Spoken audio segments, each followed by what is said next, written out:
All right. Hey, everybody. I'm so excited to be here with you today. Obviously, teaching for heritage. I hear a lot of stories about what all of you are going through. And I'm not saying I'm thankful I'm not in the classroom right now, but I certainly carry a lot of empathy for the stories that I'm hearing, the hard things that people have been through, the tough adjustments, the excitement, the joys. And I know the uncertainty of looking forward to fall because I have teachers in my family. And I have someone that's an assistant superintendent that just lives a couple of houses down from me. So I know how real that anxiety is. So I'm excited to talk about kids that fall through the cracks, whether you're teaching them digitally or whether you're in the classroom. What I discovered right away is 20 minutes was not enough time to tell you. So I've rewritten this like several times. What I came up with was sharing a story that I have about a group of very, very to the extreme at-risk kids that were lost in the cracks, sharing a little bit of that story, giving you several things, in fact, 3 that made a huge difference for me. And then on your handout, I gave you some ideas of things that you could use. And later on, when you get to that, let me know if you need some help. So let's talk about these kids. I taught all the grades 6 to 12, and I ended up with this group of seniors that I'm going to share with you about today. Promise you, none of them started school thinking that they weren't going to graduate. That's not how it begins. And yet my kindergarten teachers, my first grade teachers, and right on up all tell me about kids they have that are not buying into school and they're falling through the cracks and they're trying to reach them. So as we know, there's a whole variety of things that are coming into play here, things that are going on at home, the environment, the lack of reading skills and vocabulary that kids bring to the classroom, kids being afraid, traumatic things. Some kids have more than others, but there's just lots of things that bring that child at 5 years old, 6 years old, moving right on through my kids who are 18, 19, and 20 that are still in school. So this is really personal for me. One is that I ended up with this group of 45 kids, the most at-risk kids in the school that no one wanted to teach. And I was told and forced to take them. I said no, that I would quit first because I was almost ready to retire. And I was told no, that I would joyfully take them. And so I did. And it was the most wonderful experience in my life because I've studied neuroscience forever and I had to find out if I really believed it. You know what I mean? It's great to teach it and it's great to study it, but did I really believe it could change kids' lives? The other thing that became personal for me is that I have 3 IEP grandkids and I walked through the trenches, especially with one of them who was online to fail. And I can tell you up front, on the other side of the fence, it was also excruciating. So I want to share some of those stories and I'm hoping I can get you excited a little bit. I know that all of you have already done great things. So don't think that I'm thinking you're all sitting there not working with these kids. I get it that you are. So everybody, are you ready for a great, whatever we got? 20 minutes. Ready? Okay. Boom. Boom. Yeah, I can hear Mike. I'm going to make you all do that out loud at the end. So listen, the thing is we all have a narrative in our head. I bet you've all said these things because you know what? Back in the day, I did too. Like Brenda, you don't get it. I have too many students in my classroom. I have too many at-risk kids in my classroom, too many autistic kids in the classroom. I don't have enough resources. And now you have the layer of COVID and how this is being structured. And I'm trying to teach in 2 environments. And we have so many things to do now that I hardly even recognize teaching. Things keep piling on and it is frustrating. It is. And you've already tried. So I brought an already tried story for you real quick. I just got this one. Last year, I just couldn't make any progress with my student. I tried everything I know, but he refused my offers. You know the kids, no parental support, not showing up. What am I supposed to do? Well, I'm going to try to give you some ideas about what you need to do. And I just want to remind you that if we have a child refusing our offer, that is not a reason to quit. All of us are teaching children, or we're teaching teenagers. And my message today is going to be that we don't give up. So we know these kids, here they come. They have a variety of names. They hide from us. They're scaredy cats. They're imposters. They're doing all kinds of things. But inside, it's just a smoke screen. So one of the things that I want to encourage you about is that by third grade, if you've studied mindsets at all, that fixed mindset, for today, we're going to call it an inflexible brain. And that means a brain that's not going with you. Now we're going to talk science. Your words, you're asking to try harder, you're caring and your love, because you know teachers have an abundance. That isn't always enough. We have to be able to change that inflexible brain to a flexible, fluid brain so that they'll go with you. Tricks like, boom, in my last session that I did, I taught everybody to do whoosh. 1, 2, 3, whoosh. And that's a fabulous way to change the brain. You can have kids stand up and you can have them touch things right around their desk, but you want to become brain changers. I thought it would be fun because it's summer to give you 2 swimming pool ideas. Here's a little swimming pool over here, you know, little plastic ones you blow up over here. And that's titled Inflexible Brains. And they're paddling around and you're like, come on over, come to my pool. Your pool's over here. It's the teacher pool. It's got lots of learning. It's got all your expertise. I'm telling you, you're good. It's over there. And you're like, come on over. The water's great. My water's warmer.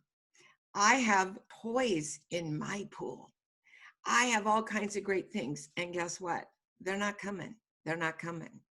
And you're like, are you kidding me? Look at this. I have everything a kid would want to play with and all my knowledge and all my caring over here in this pool with me, but they're not coming. That inflexible brain just can't make that transition. So that's what we want to talk about. While we're doing that, then I want to be able to share with you about this class of 45. Thankfully, it got divided in half. Took a little in the face. Like, are you kidding? 45 at-risk seniors. So these kids had not passed the state test and they were all in the pool. You know the one, and it was crowded in there. I'm just saying, very crowded. And they'd lost hope. They had not passed the state test. Most were credit deficient. A lot of them in trouble with the law. Many of them deplorable home situations. Dad in prison for rape. Mom a drug addict and left the kid at 7th grade. You know, stories go on. You can just guess, right? And in that group that divided in half, in my half, I had 2 girls and the rest were boys. I had IEPs, I had 504s, I had mental illness, one with schizophrenia, I had Asperger's, I had everything you can ever dreamed of, and there we were. Well, here's the end of the story, because don't you just like want to read ahead and go, Brenda, open the book. We want to get them out of that pool over there. We want them to come to our pool. So the end of the story is they succeeded, and that means I succeeded. And the thing is, I used that after they started to tell them that that was important, that they helped me succeed. And together we did it. They got out of the pool, they came over there with me, and then they decided to give the things in the pool a try. I think it's probably the greatest experience I ever had. I'm so thankful to those kids. They literally became rock stars. And all of them, kids with second language, with English, all of them passed the state test. And I'm going to tell you up front, that's a miracle. I was praying that night before. It was a miracle because if you had seen their skills when they came in. So one thing I wanted to do about those kids is share things, their voices. I want to share their voices. I want to share their voices about failing. And I also have a few drawings that they did. And I'm hoping it will just touch your heart. And when you're thinking about your pools, maybe you want to draw those pools right down there on the paper. And you're like, come on, kids. And you hear their stories, you're going to go, now you know your story. I tried everything I knew. I got other teachers involved. We know our stories and we know how much we care. So by sharing this, I hope this will give you a little a little look into what they're doing and really make this real. So let's go ahead and do this. All right, here's some of the kids. This isn't all of them. They're kind of a rugged bunch, and we bought t-shirts at the end of this year. That's why they all look alike. The stories right here in this picture are excruciating, and some of these kids have a voice they're going to share with you. I'm going to read these like I'm the kids, and these are all, every box is a different student, but I'm kind of read it like a narrative, so I thought it would have a little more meaning for you. I am a slow worker. I was just left behind. It made me feel bad because I was so slow. Now I feel humiliated. I have no motivation. My teacher let me down by giving up on me. She let me sit in the back and be quiet and not do anything. I know I am smart, but why even try? An F brings me down. It makes me give up. I didn't give 100% because I didn't know how. I feel stuck. I was lost in the slacker class. I hated competing with the perfect kids. I didn't add on there that they also said that it always made them feel dumb. I was in a rut. Once I started to fail, I just let it come towards me. Believe it or not, 40% of kids believe they don't matter in your classroom. And when we hear that, we want to say that can't be possible with all the caring that we have. But if we really looked at what was happening, and this is overall, that's a staggering proportion. So take a look at this picture. This is Derek. Obviously, you can tell he has ADHD. His mother was a drug addict. He was left alone at 7th grade. My name is Derek. Can you see me? And can you hear me? If Derek is in your class, can you see him? This is Melissa. I'm quiet and shy and afraid to ask questions. Do you see me? You won't hear me. And I love her drawing that she did. She says, I don't even know why they try. It just goes in one ear and out the other. Just a reminder to us to be careful of too many words. A lot of these kids have working memory deficits, which means that when we talk and then we go to the next thing, that then they've forgotten what we said. That was my grandson. This is Joel. My name is Joel. I'm smart and capable. School weighs me down.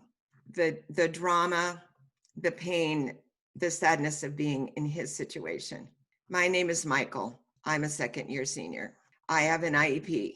I'm probably I'm adding this, one of the most at-risk kids Miss McKinney ever had. No one sees me or hears me. I've not disappeared. I am still here. That slide kind of says it all, doesn't it? So here's another guy, and this is a paper bag puppet, but I'm telling you, this is exactly his mood and exactly what he looked like. And the depression that he experienced daily was very heavy on him. This is a piece of research for you. If the brain's not buying into your classroom learning, it's not changing. The neurons are not growing, the dendrites are not branching, and the gray matter is not changing. If the brain's not changing,